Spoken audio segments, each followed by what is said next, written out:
I was dragged out, taken to a car, bag over my head, blindfolded over my eyes.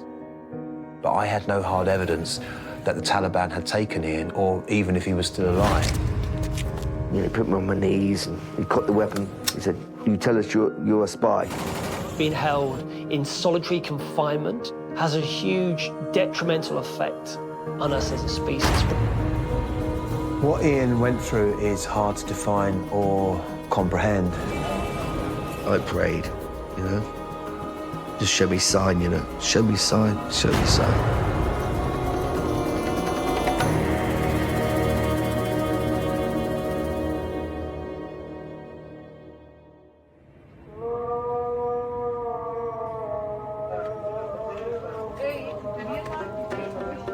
And so, you know, I tell the world, you know what I mean, don't be scared, you know what I mean? This new government want to prove the world wrong, and they want to do good.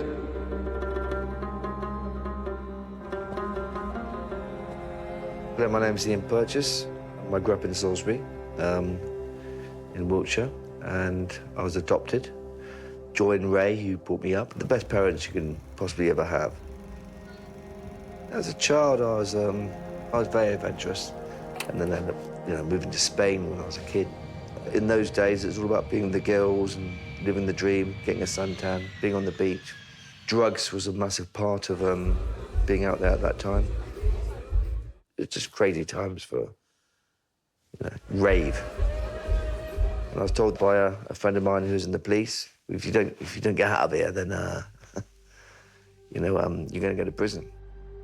Hence, I went to the careers office and I ended up joining the parachute regiment. The platoon I was in, there was like, you know, good 40, 50 people.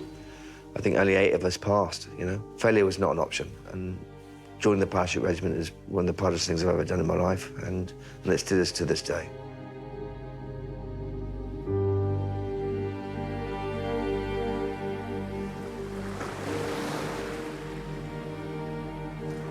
I've known Ian for 15 years.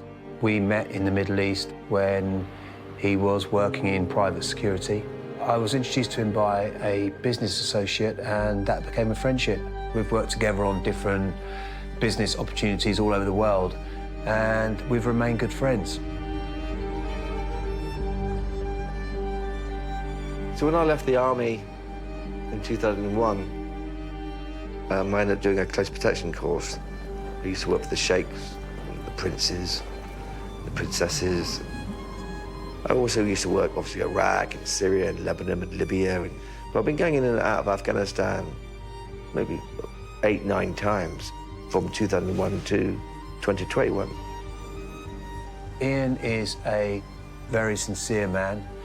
You might not see this when first meeting him. It takes a while to get to know him, but he is very decent, a nice guy. Ian is someone who will tell you how it is. He doesn't beat around the bush. He'll tell it to you straight, and I like that in him. Afghanistan is a beautiful country. It's got everything. It's got, you know, desert, forests, valleys, most amazing mountains you've ever seen in your life, the most amazing rivers and lakes. And it's fantastic. But however, the Afghan people are like the most friendliest, most hospitable people you ever meet in your life, you know. But the Taliban, they say the right things, but you can't trust them.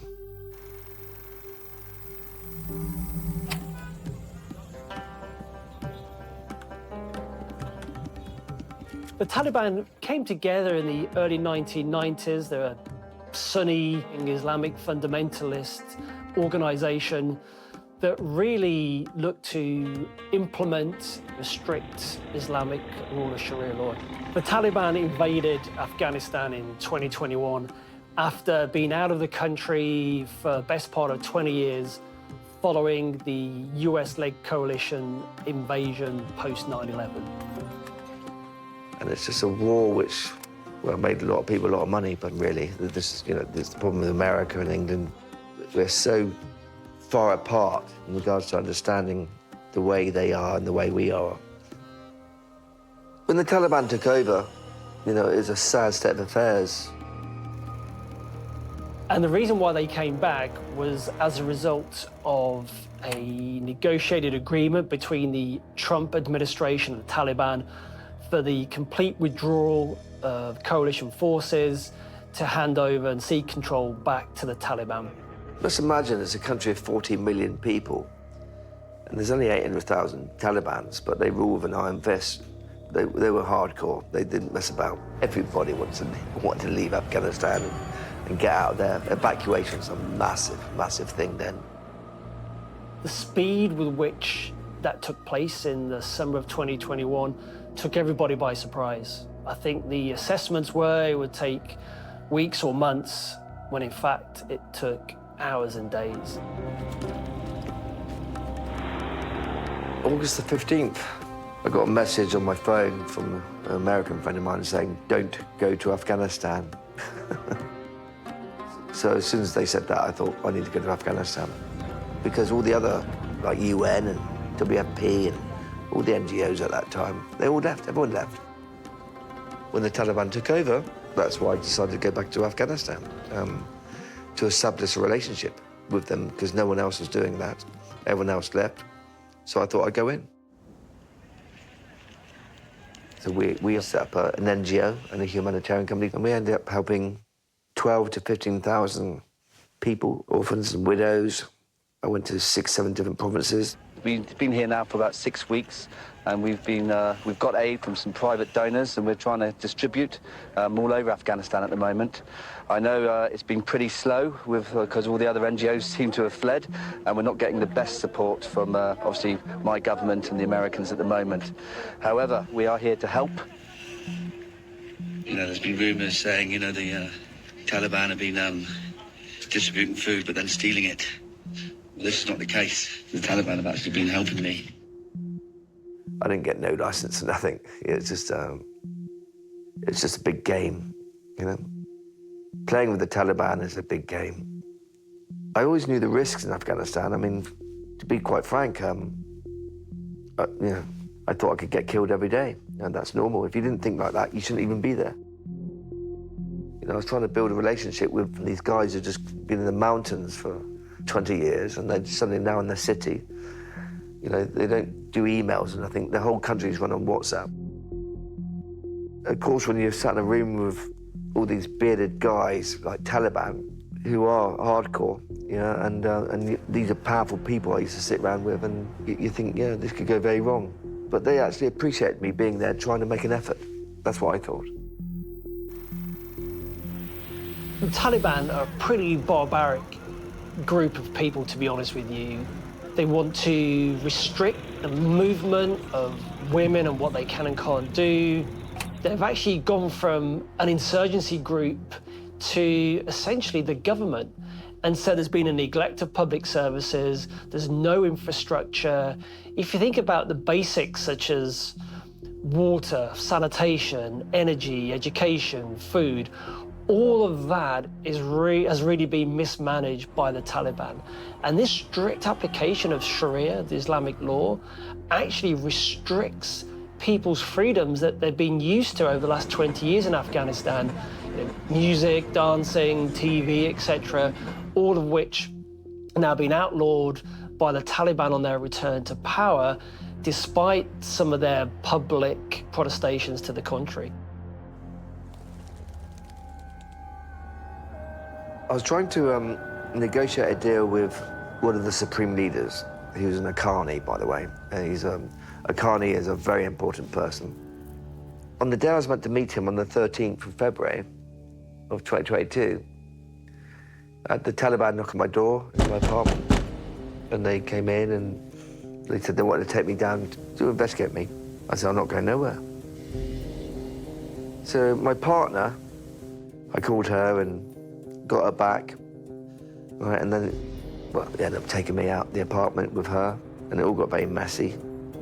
And then she had called these other Taliban guys. Suddenly, this other brigade of Taliban was trying to stop us in the streets. Like, guns were going off, you know, like trying to get us released.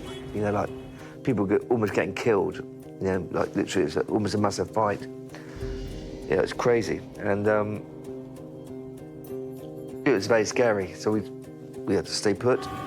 The main guy, he was in a carny as well. He came with a gun to our car to try and shoot the driver. And the driver had a gun as well at him. And it's like, stop, stop, stop, just stop. Anyway, the driver then took us to the Ministry of Interior, the MOI. And we went up there. And we went in, we just thought, I thought I'd be there for like a few hours. And then they took me to a cupboard, like a broom cupboard.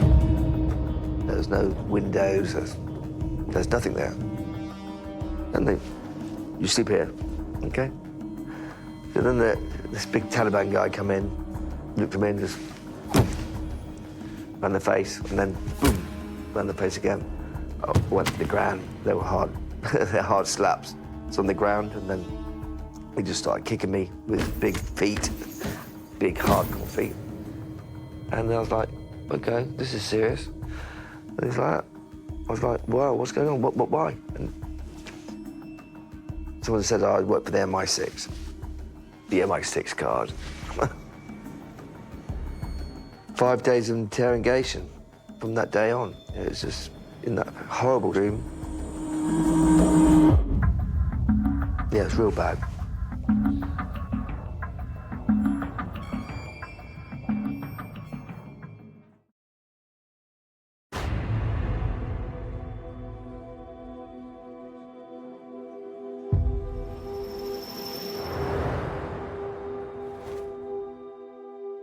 All hostage takings have an element of unpredictability, but particularly when the hostage takers are the Taliban, that's going to increase the chances of something going wrong.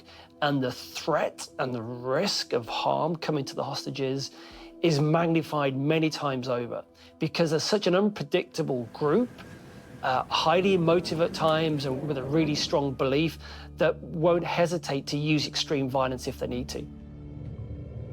A gang of Taliban used to come into the room, 7, 8 of them. And they're all young Taliban, by the way. They're like between 18 and 24, 25. And, they had the wires, and they used to, twist the wires, and whip me and beat me. And then they brought the prods in, the electrical prods, electrocute me. Previous hostages, particularly Western hostages in Afghanistan, we've seen them being regularly beaten and tortured, and even though that might not have been officially sanctioned by the leadership, certainly a blind eye would have been made to that, but the local guards and the groups would have taken every opportunity they can to demonstrate their frustration with and their anger towards these Westerners in their country. And that would have resulted in beatings, starvation, a lack of medical treatment, for example, and they would have done just enough, the bare minimum, to keep the hostages alive. You can't fight back. You just have to accept the beating. That's the situation. You've got to play the game, tucking up and just taking the beating, whether it be like the whip, the baton, the flip-flop, the kicks, the punches.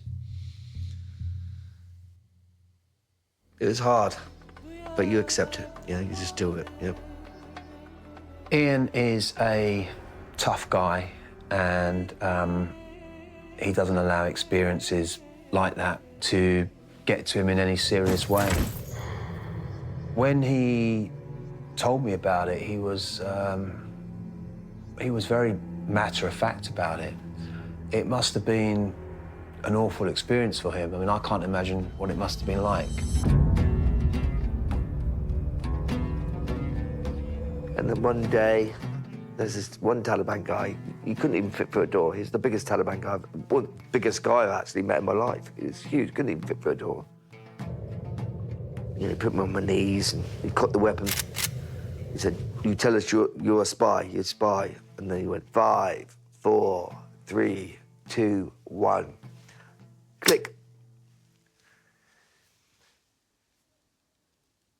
There's 1% of me, I thought, he might have done it, but I knew he wouldn't do it. But I thought, you're on your knees and they're all around you, and they're all like, but it wouldn't click. So obviously, I think they took the firing pin out of the weapon. For sure they would have done, because he cocked it and everything, And anyway, then they put me on a phone to this other guy who could speak English. None of them could speak English. And he's saying, yeah, you know, if you don't admit tomorrow that you're working for MI6 or, you know, as a spy, then you're going to a dark place. You'll never see the light of day again. And his voice is very distinct. Like, it's like an awful voice. I went, hey, I'm not a spy. Look at me, I've been on the telly. I'm documented. You know, I've helped your people. He said, I don't care, you're a spy. You know, they didn't care. The regular beatings that Ian received whilst he's been held captive would have taken their toll for sure. And they would have done that deliberately to grind him down, to weaken his resolve, and ultimately make him more pliable and being able to control him more. But they would have taken it up to the line where they wouldn't have killed him necessarily, because a dead hostage isn't really worth anything. Well, they put me back in this cupboard, and there's this other guy with me in there, a prisoner. He said, you need to say the prayer. You know, if you say the prayer, you know, La ilaha illallah Muhammad Rasulullah. By the way, that took me like a whole night to learn. I had to write it down. And so if you learn that, they let you out. And I learned that over a night. La ilaha illallah Muhammad Rasulullah, which means, you know, God is one. When the Taliban came round, and I actually said that, and then they took me to the main room where all the commanders were and everything. And I said that, and they said, okay, what's your name? We're going to call you, what do you want to be called? Because my name's Ian. I said, just call me Ismail. So they called me Ismail. And so my name was, he said, no, you're part of the Brotherhood. Because I said that, La ilaha illallah Muhammad Rasulullah. I mean, I would have put a red dress on, mate, and called myself Dolly if I had to, but... And from that day on, they were actually very, very, you know, they were good towards me. And they ended up putting me into a huge conference room, right? And that's where I used to sleep, in this conference room.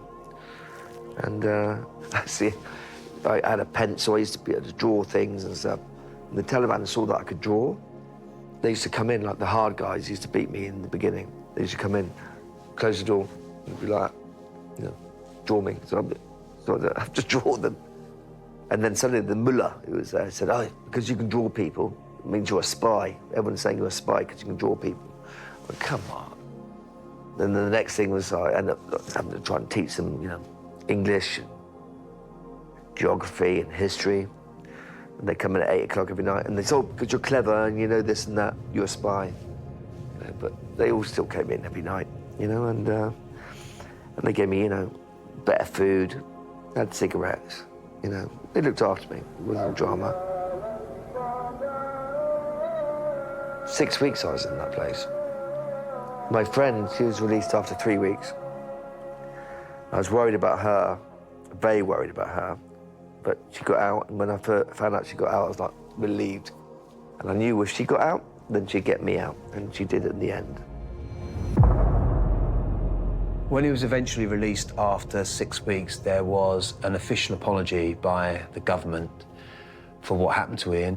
They told him he wouldn't be stopped again, and they issued him with these 2 passes. I don't know exactly what they were for, but they seemed to allow him to move around more freely. I should have left then, to be honest with you. I should have just left. But I thought, no, they apologise. Let's just stick with it. Let's just stick with the programme. Ian is that type of person. I think his military and his life experience set him up very well to deal with these types of experience. He's got that fortitude. The next problem was he was told that he had to make massive payments, and if he didn't make these payments, they wouldn't stamp his visa and he wouldn't be allowed to leave the country. Like I would, he fought this visa issue. He wasn't going to just take money out, pay someone off. He stood his ground. That made things worse because these so-called fines were then building up every month. And he went from being a hostage of the government to a hostage of the country, and he couldn't leave.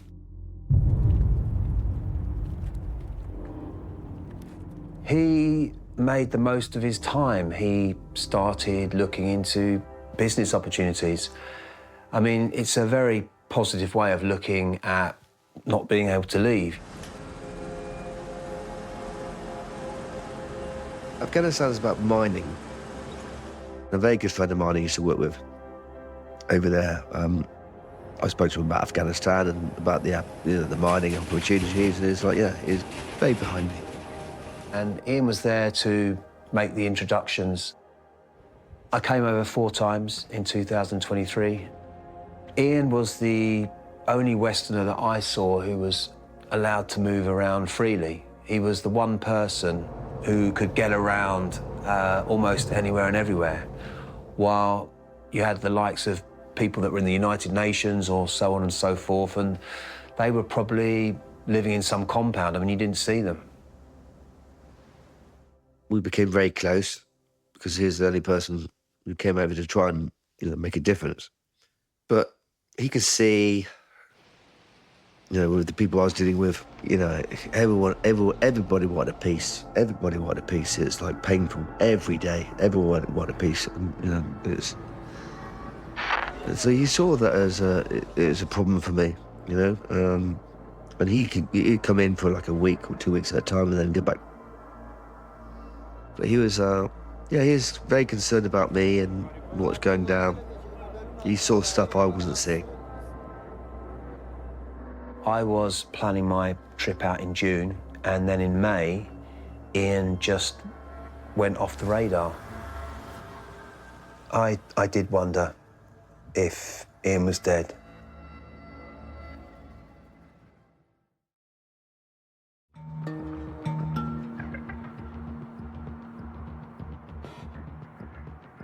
So on the day of the King's coronation, I believe it was May the 6th, and we were watching that, and I went out to get some cake on the King's coronation. Anyway, the driver took me in. He said a bit too far, and that's when it all went mad. Just went in there, passport, I showed my card. They're on the radio, on the phones. Next thing, pulled me out the car, handcuffed me, beat me up on the ground, bag over the head, in the back of the car, gone.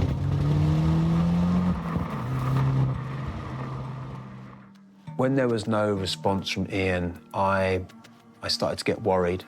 I contacted a friend of his, and the message I got back from him was, I can't talk now, let's talk later, which got me even more worried because that answer clearly wasn't a simple one. I mean, Ian was liaising with and had his contacts in one element of the Taliban, yet it was a different faction that took him. But that's how the Taliban operate in Afghanistan. It's not one big, homogenous, coordinated organization that we might believe. Actually, it's a disparate group of factions, all with their own aims and objectives as well, underneath the wider umbrella. And just because Ian had built up good contacts with certain elements of the group, didn't mean that he was safe or had any impunity from being picked up or attacked or targeted by other elements. They took me to this basement place, this basement in the middle of Kabul somewhere. And, they all come in and beat me and stuff, a few times a day. It was just normal. It's a blur. The first week was hardcore, yeah. And then they moved me to another cell down the corridor. The lights were on all the time. And a mattress there, just a mattress and a blanket. And they bring food in, twice a day. I wasn't getting enough information to reassure me that Ian was safe. I couldn't think of any reason why he'd be taken, especially as he had these 2 passes, but I wasn't getting any facts. Well, Ian, being a British citizen, is almost a gold medal as far as hostage takers are concerned, alongside an American perhaps. And Ian would have been considered an asset because of his nationality and the perception misguided or otherwise by the Taliban, that they would be able to bring about an equivalent level of concessions from the British government, if need be, whether or not that was money or the release of other relevant Taliban prisoners. When I was first put in this cell, there was no bars, and then they suddenly put bars in, and then they put cameras in, turned it into a prison. I was scared, like, every day I was like, God, when am I getting out? I mean, it's like, you know, when you're taken, you don't know when you're getting out. That's the worst thing, and no one's telling you anything. I was only allowed out twice a day, just to go to the toilet. And if I was, like, knocked on the door, they'd beat me because I was knocking on the door. The food was, well, bread. The Afghan bread, you know, if you've been to Afghanistan, the bread is beautiful. So I lived on the bread and water. I've never seen meat like it in my life, to tell the truth. Bit of rice here and there, spinach, kidney beans, but it was very, very limited. So if I walked around the cell, it'd be like 30 paces around. I just kept on walking, literally 28,000 steps a day around the cell, barefoot, stinking, you know. My feet were like crusted, like that much of dirt from this horrible carpet was on the floor. I was very weak, you know, very weak, but if I had to do that, I had to just do that. That's for my mind, you know. You know, and every day, another day, another day, another day, another day. It's just, I prayed, you know, because I didn't speak to anyone else. I just had no one to speak to. So I did pray. Just show me sign, you know. Show me sign, show me sign. There's extensive research that shows being held in solitary confinement, in the isolation from other human beings, has a huge detrimental effect on us as a species. We're social creatures. They're trying to dehumanize Ian by keeping him isolated. And by doing so can weaken Ian's resolve, so he doesn't really put up any kind of defense. He doesn't become a threat to the guards whilst he's being held captive, and he makes him far more compliant. A day goes into weeks, and then weeks goes into months. And yeah, I did the whole thing at the side. Used to, like, you know, on my pencil, 1 week, another week, another week. I'd done that.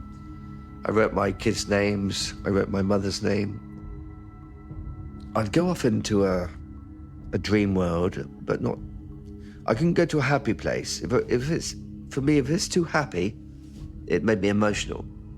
Good things or happy things made me upset.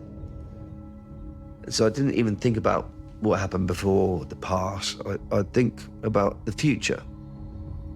And I just literally just like be walking around and just think about possible things I can sort out in the future when eventually I get out.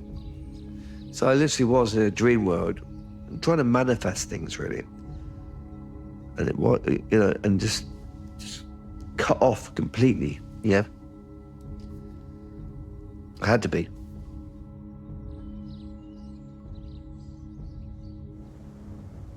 In June, I had some business to conclude in Afghanistan, so I hesitantly flew over. I saw this as my opportunity to get some serious answers about what happened to Ian, and once I was there, I was hearing that friends of Ian were meeting ministers to try and get Ian released, but I had no hard evidence that the Taliban had taken Ian, or even if he was still alive. So when I was first taken, the translator, or the only Taliban could speak English, said to me, "Oh, the British government didn't want nothing to do with me because I didn't come out the first time. I didn't go back to England." And he said, "They don't care about you." I thought, yeah, you could be right, by the way. They might just me off, which is concerning. My proof of life wasn't done for 3 months, yeah. Proof of life videos in a kidnapping are absolutely vital.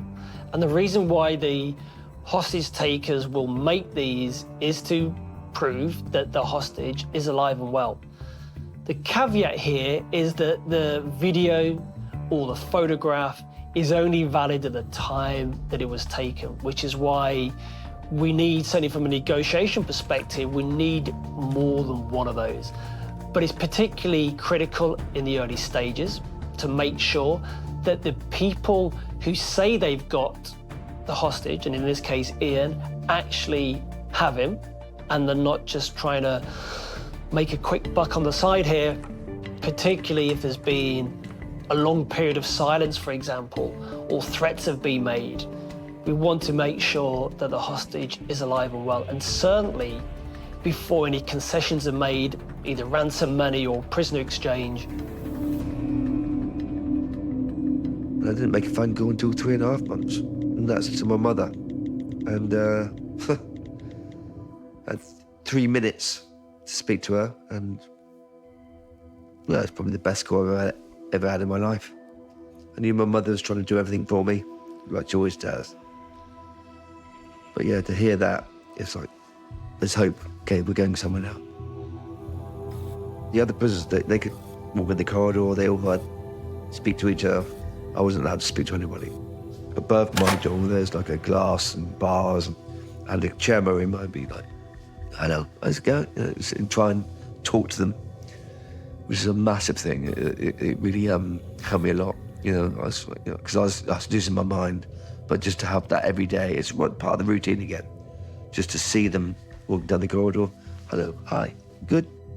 I used to write little notes and hide them in the toilet. I used to hide them there in this pipe, and so we used to write, you know, secret notes. There's cameras in the cells, there's cameras in the corridor, so I had to be so careful, you know, because if they caught us, then bad things would happen, you know. There seemed to be a big difference from the first time Ian was taken to this time. This seemed a lot more serious. I was being told that he was being kept comfortably, but I mean, what does that really mean?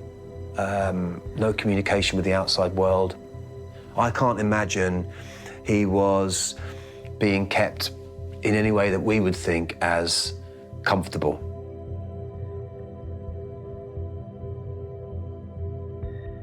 In this place, they didn't care. You know what I mean? They're just like, literally, there's no making them laugh. There's no trying to make friends. Their mission was to give me every day.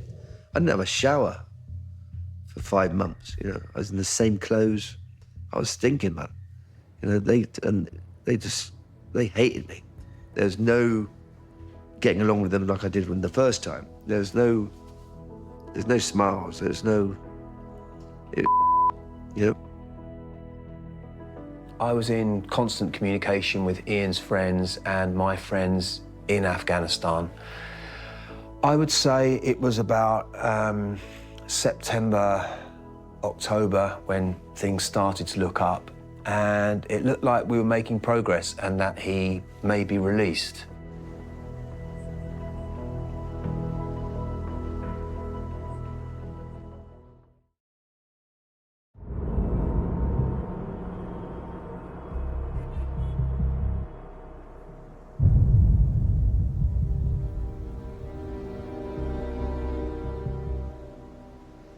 We were there as assets. And so I always knew that. But what I was scared about is, like, you know, obviously our country would not, you know, not negotiate with terrorists. I thought that, and well, I thought we're screwed. But yeah, we're assets, mate.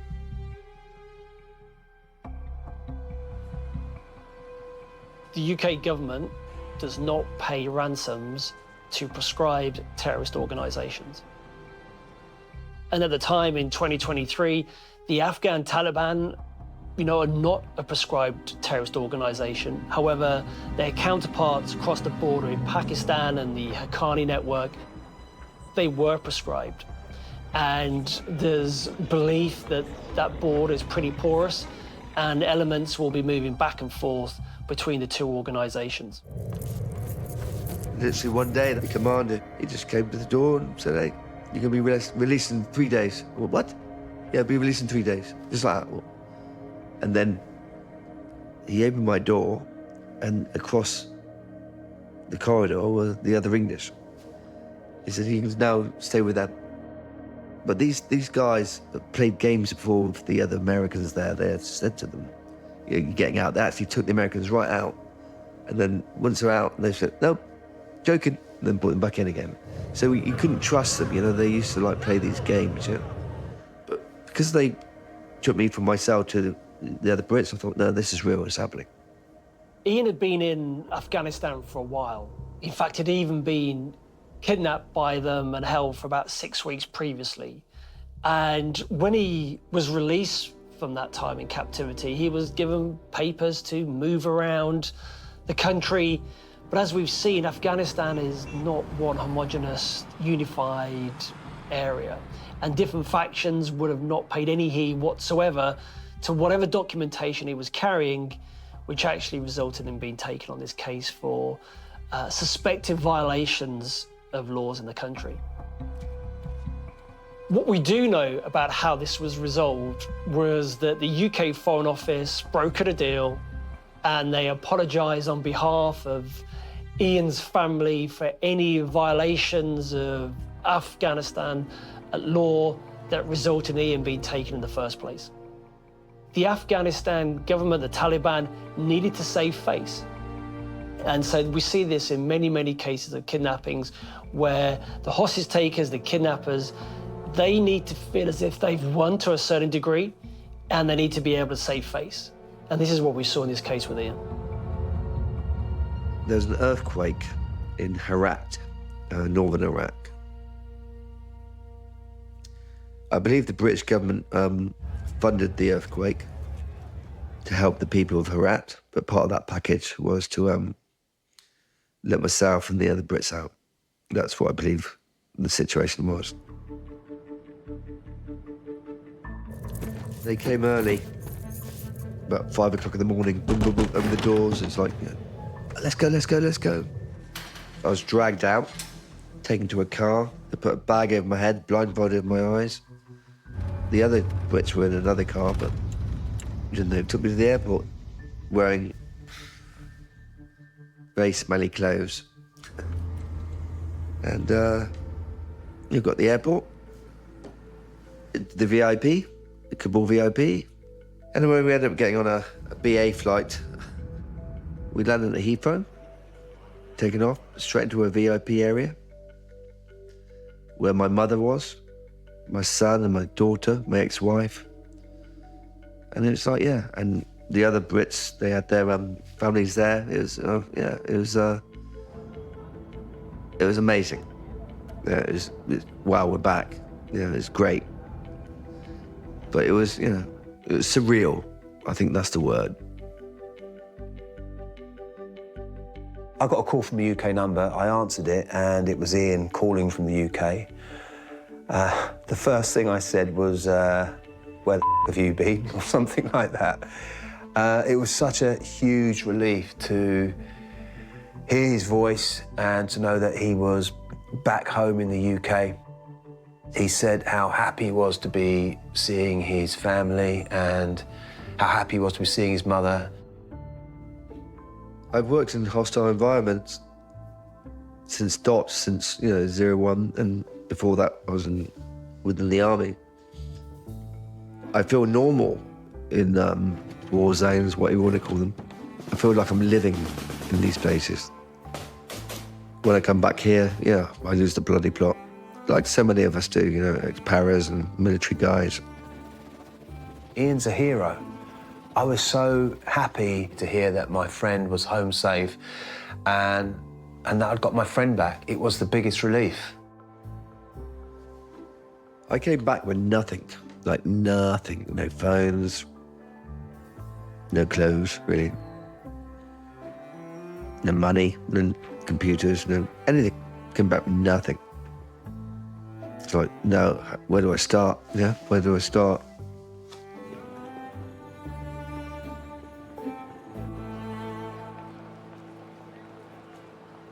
when we're dealing with groups like the Taliban, to them, Ian was the antithesis of everything they stood for, which is why the Taliban would regularly beat him and look to dehumanize him as much as possible, and therefore reduce any kind of chance he had of being a threat to them.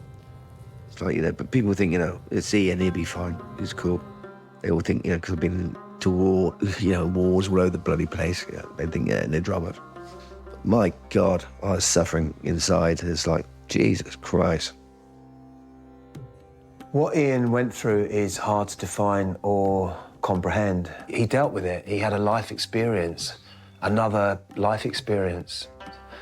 Only Ian knows what he really went through and how he survived.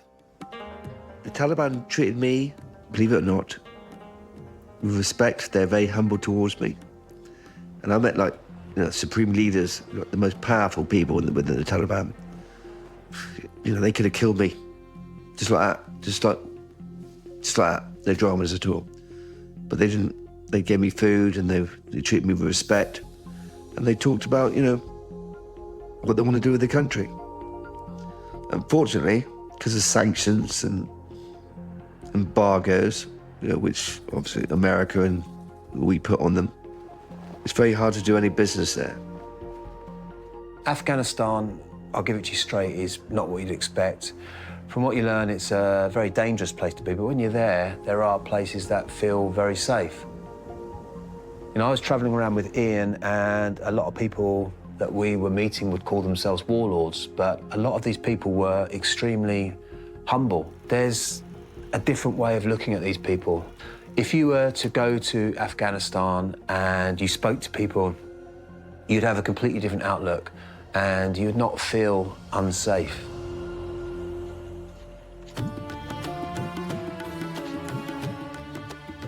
I was taken by the dark side of the Taliban, you know, and as I said, I was in the wrong place, wrong time. And before you know it, I'm an asset. You know, I mean, I thought I'd be killed before I get kidnapped, to be honest with you. You know, and I'm not joking, that is the truth. I can't go back to Afghanistan because I can't trust them anymore.